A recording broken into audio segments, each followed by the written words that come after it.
अगर वो भाई पिता नहीं बन पा रहा है तो उसे क्या करना चाहिए? 3 काम उसको मुख्य रूप से करने चाहिए। प्रथम काम, सप्तमासिक गर्भवती गोमाता का गोमूत्र पीना चाहिए। एक बात याद रखना, दुनिया की किसी भी बीमारी में 7 महीने की गर्भवती गोमाता का गोमूत्र नहीं पिया जाता है। केवल मात्र जो निसंतानता वाली बीमारी होती है उसमें गर्भवती गोमाता का गोमूत्र पिया जाता है। गर्भवती गोमाता का 7 महीने की गर्भवती गोमाता का गोमूत्र लेना है और उस भाई को पीना है। दूसरा काम, एक मूंग के दाने जितना चुना लेकर के, चुना तो आप लोग जानते हो, एक तो चुने को हमारे भाई लोग कुछ वो मसाला बना करके खाते ना, उसमें एक तो डालते हैं, और दूसरा अगर कोई किसी को बेवकूफ बनाता है, मूर्ख बनाता है, तो यूं भी बोलते कि वो उसने चुना लगा दिया। तो इसमें से पहला वाला चुना अपने को काम में लेना है, फिल्टर लाइन जिसको इंग्लिश में कहते हैं, व्हाइट कलर का, सफेद कलर का चुना। एक मूंग के दाने जितना चुना लेकर के एक कटोरी गाय माता की दही में, और दही भी कौन सा होना चाहिए? वेद लक्षणा गाय माता का वो दही होना चाहिए। अब आप कहोगे वेद लक्षणा गौ माता किसे कहते हैं? क्या गाया तो घनी, पर वेद लक्षणा तो आपा जाना ही कोनी। वेद लक्षणा गाय माता की 3 मुख्य पहचान, जिसकी पीठ पर थुम्बी, कुकुद, खांदोड़, टाट, थुई, शिवलिंग जैसा उभरा हुआ हिस्सा, जिसके गले में गलकंबल झालरी लटकन हो, और जो बोले तो मुख से आवाज पूरे ब्रह्मांड में गूंज उठे, मां, उसे कहते हैं गौ माता, वेद लक्षणा गौ माता।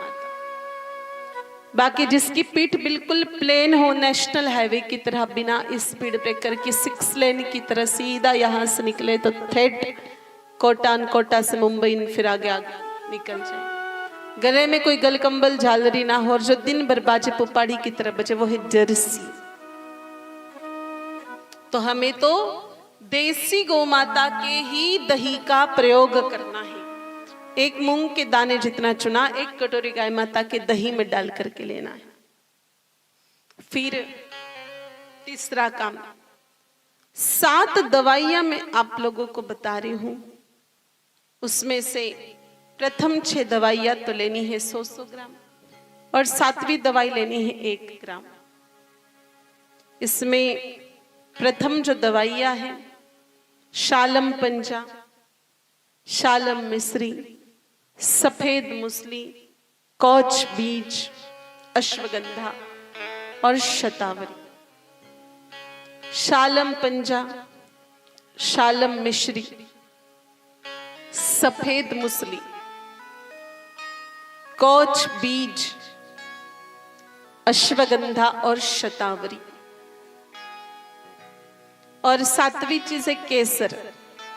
पहली 6 चीजें लेनी है 100 ग्राम, 7वीं चीज केसर 1 ग्राम। इनको मिला के चूर्ण बना करके 2 चम्मच चूर्ण रात्रि को सोते समय 400 ml गौ माता के दूध के साथ उस भाई को दे दे। गाय माता का वैदिक रीति से निकला हुआ दूध हो। गाय माता वेद लक्षणा तो हो ही, लेकिन दूध भी वैदिक रीति से निकला हुआ होना चाहिए। अब आप कहोगे वैदिक रीति से निकला हुआ दूध क्या होता है? दूध तो दूध ही होता है। नहीं, बहुत फर्क पड़ता है। एक तो मौसम के अनुरूप गौ माता को प्रसाद जिमा करके, जैसे गर्मी के दिन है तो गर्मी के दिनों में जौ जिमाओ, ठंडी के दिन है तो बाजरा जिमाओ। फिर गौ माता की मां समझ के सेवा होनी चाहिए। तीसरी चीज, गाय माता को ऑक्सीटोसिन का इंजेक्शन नहीं लगाना है दूध निकालते समय। चौथी चीज, गाय माता के बछड़े को या बछड़ी को 2 थनों का दूध पूरा मिले और फिर बचा हुआ ले लो। अगर आप यूं सोच रहे हो कि बछड़ी को तो दूध नहीं मिले और हम लोग ही पी ले, तो फिर वो दूध आपके कष्टों को नहीं मिटा सकता है, क्योंकि दूध में भी भावनाएं शामिल होती हैं। जो गौ माता दुखी होकर के दूध दे रही है, वो दुखी होकर के दिया हुआ दूध कभी आपकी दुख नहीं मिटा सकता है। तो इस प्रकार से 2 चम्मच चूर्ण 400 ml गाय माता के दूध के साथ सेवन करें। और मेरे भाई बहनों, लगातार ऐसा प्रयोग करें तो भगवती की कृपा से वह भाई पिता बनने के योग्य बन जाता है।